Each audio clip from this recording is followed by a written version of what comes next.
ఓం సత్యము నుండి ఓం సత్యము. ఈ దేవుని సంఘర్షం, సంవాదం, అంతరంగ మాటలు కదండి. కాకపోతే సంఘర్షం చేస్తున్నాం, సంబంధం ఆడుతున్నాం. అంతరంగ మాటలు మాత్రము మనము ఎవరము కూడా ఆ లోపల ఉన్న మాటలు బయట తీసి మాట్లాడలేకపోతాం. ఆ మాటలు అవి ఆడితే కమాల్ కమాల్ మనకి ఇంకా మన ఇంట్లో అద్భుతాలు, చమత్కారాలు జరుగుతాయి. ఈ సత్యమైన మాటలు మనము ఎనీ టైం ఎనీవే సత్యముగా మాట్లాడుతూ ముందుకెళ్ళాలి. ఆ సత్యం మాట్లాడకపోతే ఆ 9 అంకెల అంకితం నీ దగ్గర రాదు అంటే కాదు వస్తుంది.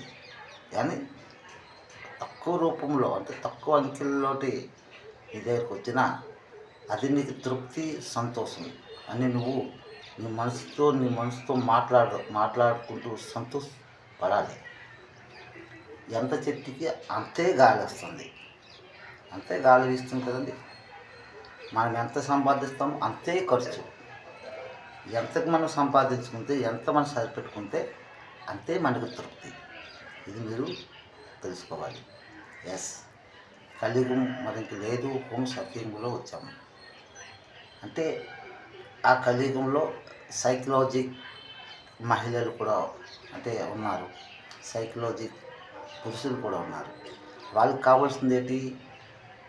కడుపు నిండా భోజనము, ఏంటి, కామత్వం. వాళ్ళకి అదే కావాలి. ఎదురున్న వాళ్ళు ఏదైనా వాళ్ళకి అనవసరం. అలా భార్యాభర్తలు కూడా చాలా జరిగాయి. అది జీవితం కాదు. అంటే తినడము, కడుపు నింపించుకోవడము, కామత్వంలో ఉంది, అది స్వర్గం కాదు. No never. మనం అనుకుంటున్నాం కదా. ఒకటి, రెండు అంటే ఒకటంటే 1 సైడ్, 2 అంటే 2 సైడ్. అది స్వర్గం అండి. అందులో నుంచి వస్తున్నాం లేదండి. ఎక్కడికి వచ్చాము? వెలుతురులోకి వచ్చాము మనం. అంటే పరలోకం నుండి మనం ఇక్కడికి వచ్చాము. మనము పరాయిలమే. ఎంతకాలం జీవించాలి అంతకాలంగా ఓం సత్యముగా మనం జీవించాలి. ఆ సత్యమే మీకు ఆ వస్త్రదాల్లో ఆ సత్యమే చేసి ఎదురుగా నిలబడి మీతో ముఖాముఖిలో మాట్లాడుతుంది. ఈ సత్యం అన్నమాట. పండితులు అంటారు, పాస్టర్లు అంటారు, ముల్లాజీస్ సాయిబులు అంటారు, పంజాబ్ సిక్ వాయుగురులు అంటారు.